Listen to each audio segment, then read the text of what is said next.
Creating urgency and value that guides your prospect towards making a decision to closing the deal is not something that's easily done. Sellers need to do it more effectively if you really want to thrive and succeed. And on today's episode, we're going to break down some ideas, specific questions you can be asking or you should be asking to be able to get to that point where you pushed for urgency without being sleazy. It's fun stuff. Check it out.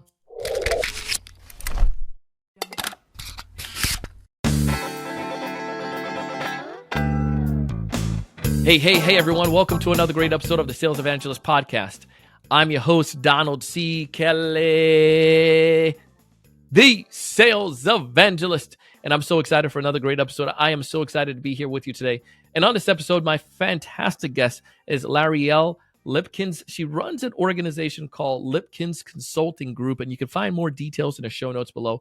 Essentially, she helps teams make money, and she's going to tell you a little bit more about that as we dive in. If this is your first time listening to our show or watching one of our videos, our podcast is designed to do two things. One, help you to 3 to 5x your sales pipeline, and two, convert or close twice as many deals. We're going to break down today's episode and share with you how you can utilize value-rich questions, how you can push for urgency without being sleazy, and also compel your buyers to be able to make better decisions faster. You're going to love it, and you're going to love how L'areal kind of break down and share her strategy. She breaks down 3 different types of questions and why you should be using these. Let's go ahead and dive in and check it out. L'areal, welcome to the show. Hey, good to see you. You know, I'm excited. I'm pumped for this episode. It's one of those ones that I feel that every sales professional, no matter what you're selling, can benefit from this. But specifically today, we're going to be talking about urgency. Like how can we do a better job as a sales professional to create value and urgency through questions. Big believer in that. I bragged about you, L'areal, at the beginning of the episode there in a teaser, but I'd love to hear, why don't you take us a little deeper? Tell us a little bit more about what you do. Yeah, so I do sales training and consulting, primarily with B2B sales teams that don't want to do the whole race to the bottom, right? So they are all about how do we not sell on price and how do we actually sell value? And I spend a lot of my time doing training as well as really helping people optimize their sales process so that we can have be converting more sales over and over and over again and ultimately scale the sales organization. So in a nutshell, Donald, I help people make more money. I like that. Hey, if you're listening to this episode, I think you would appreciate that as well. We want to make more money.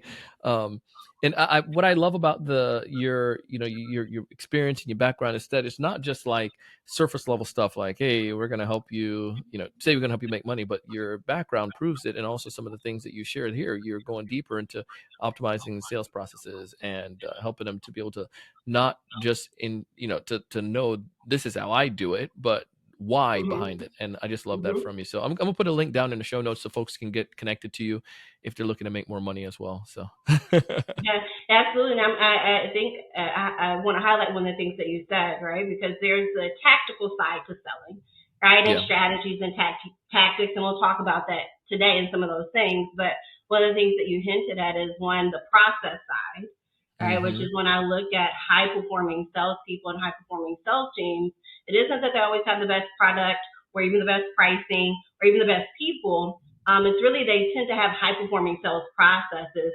And the other thing I just wanted to emphasize before we jump in is that whole psychology, right? Is really understanding why we're doing things and not just the tactic itself. So as the economy shifts and things change, or you change from one industry to the other industry, you know why you're doing certain things. And you're able to apply different concepts in different industries and economic times. So just 2 things I wanted to point out that you said that I wanted to make sure they actually heard. Come on, y'all. Come on. All right, L'areal, we're going to put that down in the show notes so folks can connect with you. Let's dive into and talk about this here. The problem that I find, especially when it comes to urgency, and I'll speak from my experience, is that oftentimes in the past, I felt that I was being too pushy. If I was trying to introduce urgency. And I feel a lot of people sometimes get to that situation where they're just like, it's the same old trick you're trying to do. Like, if you sign up today, you're going to get you a discount or, some of those, garbage. And people just like, they can see through that. But however, if you're, and then so that leads to the other side of the pendulum where it's like, well, I don't want to push people, Larry. I Mm-hmm. don't want to push people, so I'm just gonna let people do it, and I'll just sit back and wait. I'm gonna be super super conservative with this, and just hopefully they'll come with that. Obviously, those two scenarios, you have one extreme where you're probably doing it way too much and doing some Yeah. sleazy stuff, and then you have the extreme where you're not doing it at all. That could cause a big problem if we're trying to make money. Correct. I know you have a process of how we can do Yeah. this effectively. And I won't, before you go into that, I know you mentioned at the beginning you had a client in the SaaS game that, Mm-hmm. let's talk about them and their situation, that scenario that they face, and then we can come and break down your process. Is that cool? Yeah, and I think you're talking about one of the conundrums that a lot of salespeople face, right? Like, which side of Oh the yeah. pendulum should I be on? And one of the things that I just want to say before I jump into the client example is there's two types of urgency, right? There's the urgency that we have as salespeople, which is where Hmm. we get the pushy, right? I need to sell. It's end of the month, end of the quarter. I'm behind on quota, whatever it might be. But we often forget the urgency for the person to buy. And so what we're talking about today, when we're talking about creating value and urgency, this isn't artificial tactics like, the quote expires at the end of the month, or the pricing is going up and it's going to be the same next quarter, right? Not that.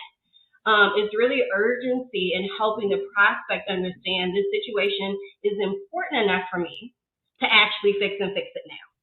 Yeah. Right. So I just wanted to add some clarity to that. Yes, I had a client. They're in the SaaS space, and they were actually introducing a new product in the U.S. And one of their challenges was, how do we compete against the big name competitor that's already, the 800-pound gorilla. But then how do we really communicate our value and this sense of urgency when people are making decisions a lot slower? They're being a lot more conservative when it comes to budget. And sometimes, even when I have a situation where I'm not necessarily getting the results that I want, at least I know what I'm getting myself into, then reinvesting and making all of the change to go with someone else, regardless of what the industry is, and then finding myself in a similar predicament. Right? So sometimes the pain of change is greater than the Hmm. pain of staying the same. And so that's where they were finding themselves. Interesting. And I think like if I'm not a good enough seller to help articulate that or help them to discover that, then Mm-hmm. I'll find myself just like worried about the deals at the end of the month, and Yeah. concerned that the client, there's no clarity. The client is, they told me they're interested but nothing's happening, and I Mm-hmm. bring that to my sales meeting. My sales manager is gonna look at me like an idiot. So But you said something, Donald, that I think a lot of salespeople miss, is that what's you that? said helping them discover that. Mm, And you and I both mm. know that most salespeople are not helping people discover, they're telling people and they're convincing people. And that's a Ooh, huge difference. ooh, Because when I'm a yeah, prospect, I'll argue with you ooh, back and forth and I'll defend my stance even if it isn't working, versus yeah, you knowing what questions to ask to help me discover that what I'm doing isn't working. ooh. Yeah. I like this. Oh, there's just so much more that we can go into with this episode. So much more. But all right. So let's put a bookmark there. But ladies and Yeah. gentlemen, I want you to go connect with L'Ariel on in LinkedIn and ask her that question. How do you how do you help them to discover more? Yeah. But we're gonna go into today this deeper dive. You have a formula that you've been able to utilize when it comes to these questions. Hmm. However, what are those three things, three types of questions? And we're gonna take some time and go into each of them, and we can still use this scenario of your client. Yeah. Yeah. And so the formula that I use, the framework that I use, is called uncovering the whole pie. Right. And this really came I like about in pie. work. What'd you say? I said I like pie. I like pie, right? And I really like peach cobbler too, right? Oh my goodness! Come on, man. Right. So So I sweet really came potato up with pie, or apple pie. I came up with uncovering the whole pie because I think a lot of times, and you've probably heard it, right? We tell a lot of salespeople, you just need to find their pain points and help them uncover their why. And I was coaching and training salespeople, and they were finding the pain points, but that just still wasn't enough to create that value and urgency. And so Hmm. what would happen inevitably, right? You get to presenting the proposal, and the prospect says, "Oh, Donald, well, that's too much. That's outside of our budget. I need to take it to the board." Right? And the deal just drags on and on and on and on. right? And so it really came out of working with clients of uncovering the whole pie, which Yeah. stands for problem, impact, and emotion. And it's really walking salespeople through the three levels of questions that they need to ask to uncover the full pie and what's actually happening. And the more of the pie you uncover, it increases value, it increases urgency, it actually helps the prospect discover, so what you were talking about, and people make decisions much faster and easier. So that's the problem question.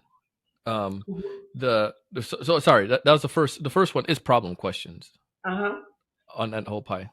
Yep. Let's go deeper into that. Okay. How do I craft some problem questions? That's a good question, right? So problem is actually like the easiest piece, right? So when we're talking to prospects, it's the piece that people are comfortable talking about, right? So in the case with my client, they were comfortable when they're talking to a property manager, when they're saying, well, we're having to manually reconcile our accounts receivable.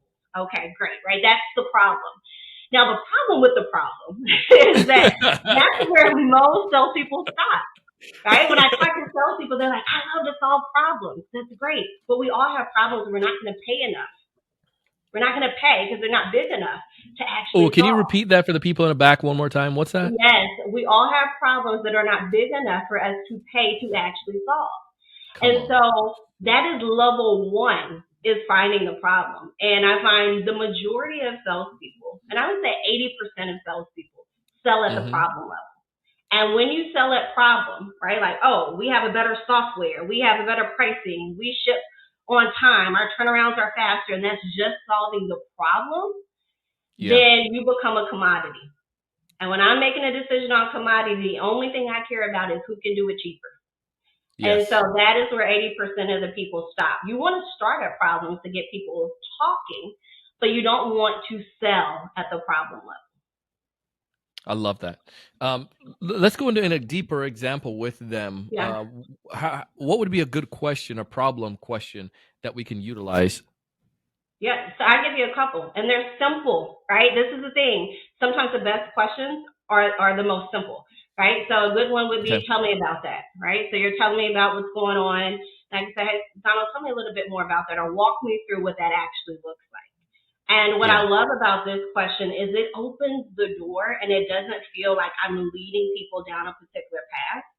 And what I also find is the way that people, having someone articulate the problem actually gives them more clarity as to what's actually happening. And as a side benefit, as a salesperson, it gives me clarity as to what they actually mean and what's actually happening. So those are two simple ones. Another really, one of my favorite is, how long has this been going on? Right? When did you first notice this? Because we've all seen where it's like, oh, it's been forever. Okay, then why are you trying to fix it now? Right, so it just opens up a deeper level of questions.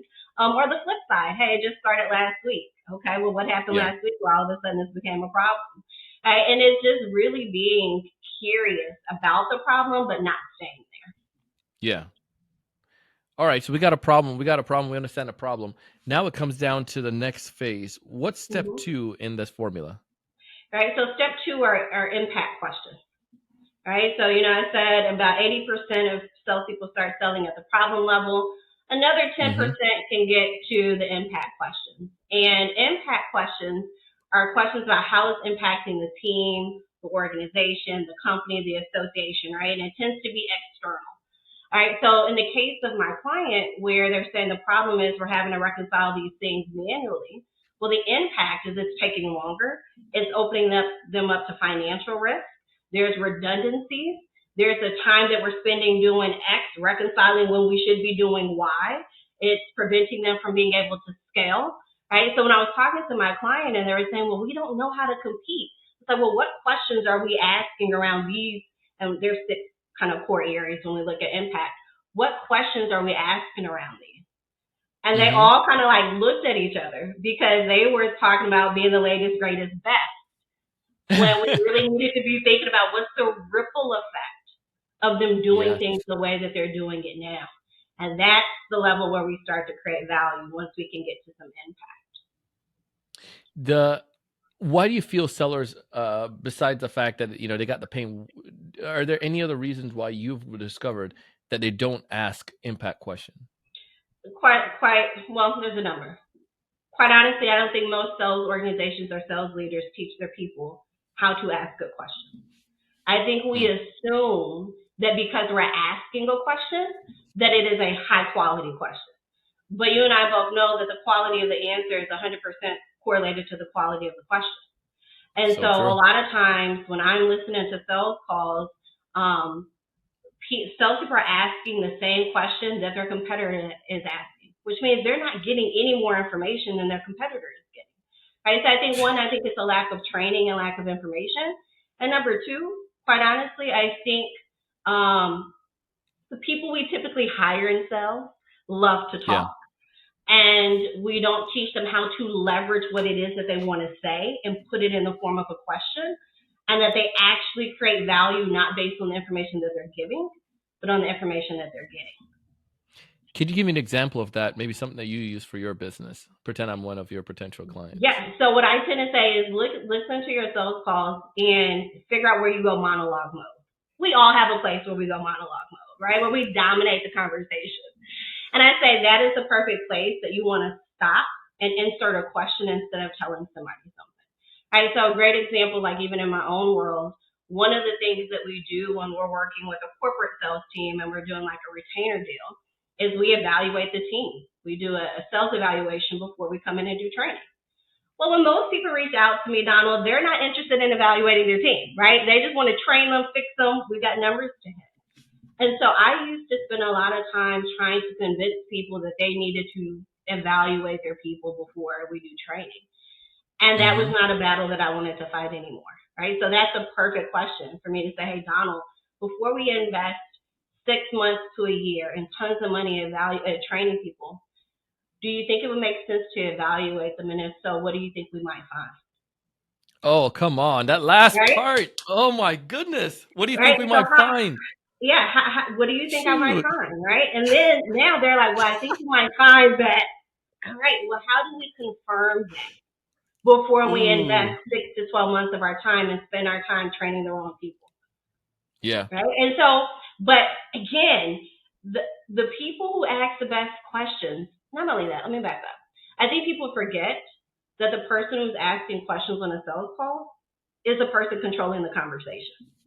Amen to that. So when we traditionally train salespeople, what do we say? Well, you want to make sure when they start asking you questions, that's a buying sign. It may be, or those are roadblocks and traps.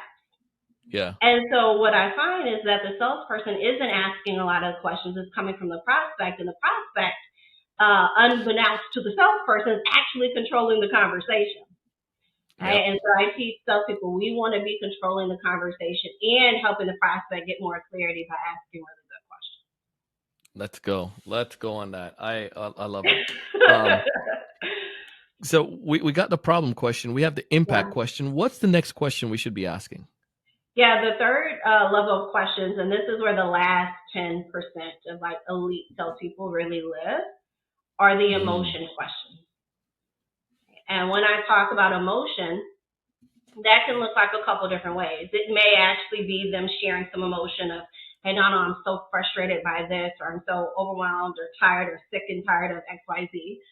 But it also might be just how is it impacting the person or people that we're talking to. And this is the level where we actually get urgency. And we see this every day where you might be selling to someone, you've got the problem, you've got the impact, but they've got to go present this to somebody else that they don't want you to know exists, right? The hidden decision maker. And when you're talking to your point of contact, they're telling you everything. But then they go present it to the hidden decision makers that don't feel the personal impact. And they say, the powers that be said no. The powers that be said we don't have the budget. Right? And that's because there's a disconnect between they don't have any personal impact. Right? Yeah. And so when you find personal impact, this is where people will find money. They will find budget. They will make introductions. They will advocate because it's how is it impacting this person personally or people personally. Right? And so So a great example that I like to do with this in terms of questions is identifying how their success is measured. Right? So I can say, hey, so Donald, as it relates to what we've been talking about, insert X, right? How is your performance measured relative to what it is that we've talked about? Right? Because if you're that person that's having to reconcile all those accounts receivables at the end of the month, Yep. well, it's your time, it's your energy, it's you having to stay at work late and miss your kid's soccer game. It's you having to come back in and find the redundancies. It's even you just look at your emotional reaction to what I just I'm just said. like, I'm missing that. You know it. I like 4:00 today. I got to go pick little man up. We got swim class a little bit later. I can't do that. I can't miss that. Right. But it creates this friction, right? So it's like if we can make sure that every week when you need to be there to take him to swim class, you're there and you're early. Okay, yeah, I'm interested in doing that, right? And so it's how do we uncover the personal impact to that person, and then how do we navigate it when there is a disconnect between that person that we're talking to and the overall decision making process, and you can't get to that person or people. So good. I think one of the reasons why, and you can correct me here, that I feel like so many salespeople don't get to that deep level. I think it can get uncomfortable in their mind beforehand. You know what I mean? Like, it can get uncomfortable. But I mean, just like anything else, like you practice it. But I feel like they tell themselves this story beforehand. Like, man, I'm not going to ask L'Areal about that. She's going to be mad. She ain't going to tell me that. She's going to feel like I'm intruding. Yeah, it's too personal. Well, and you know what I always counter, and I think that is true. Yeah. Right. And I think that asking these level of questions requires a different level of rapport than most salespeople know how to build. Ooh. L'Areal, why are you trying to come back on the show like 3 times? You setting up for the next episode.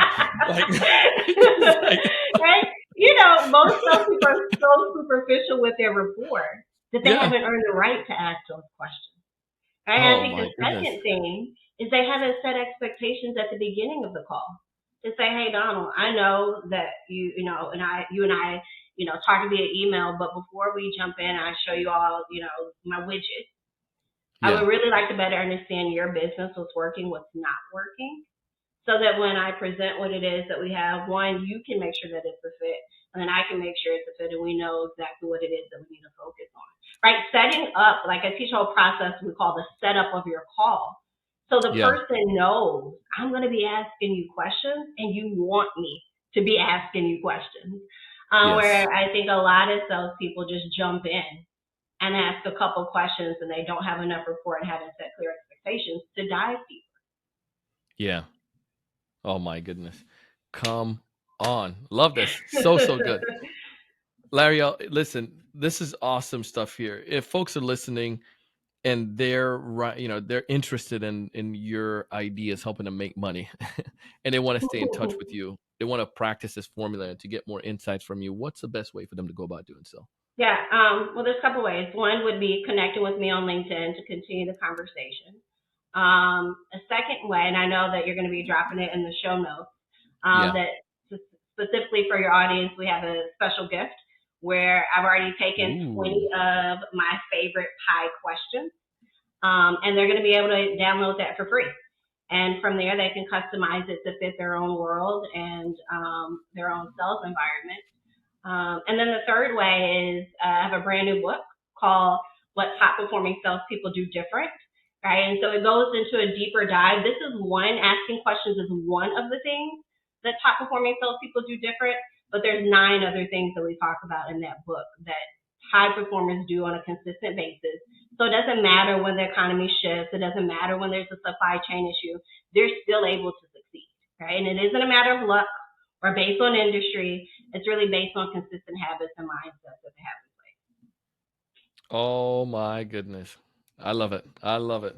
This is awesome. I'm excited for these gifts. We'll put them in our show notes and we'll share this out. L'Areal, thank you so much for your great insights today. Thanks for helping us to make more money and helping us be able to be more effective with our questions. Appreciate you. You're welcome. That was L'Areal Lipkins. If you haven't done so already, go ahead and connect with her on LinkedIn. Tell her that you heard her here on the Sales Evangelist podcast. I know she'll be super excited, super pumped. I had so much fun chatting with her today, and the things that she shared, I just felt like it resonated. It spoke to me. The idea of going to those emotional questions, oftentimes we don't do that as sellers, right? And as you see the gauge, we get the problem and then we stop there, but we got to go deeper and go further with some of these other questions, those consequences, so to speak, and then some of the emotional stuff or the impact. Ooh, I'm telling you, this stuff is good. I want you to go ahead and connect with her. Tell her you heard her here on the Sales Evangelist podcast, and specifically about connecting our sponsors. Listen, I've been able to connect with these folks, and we are getting some good deals for you. So I want you to take advantage of it.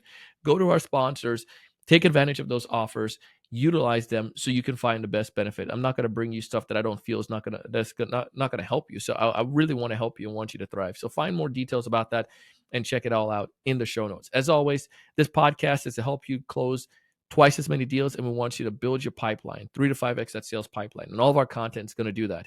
Any of our program, whether it's our cohort program or a group coaching program, we want to help you and your teams. Find out more information in our show notes and check it out.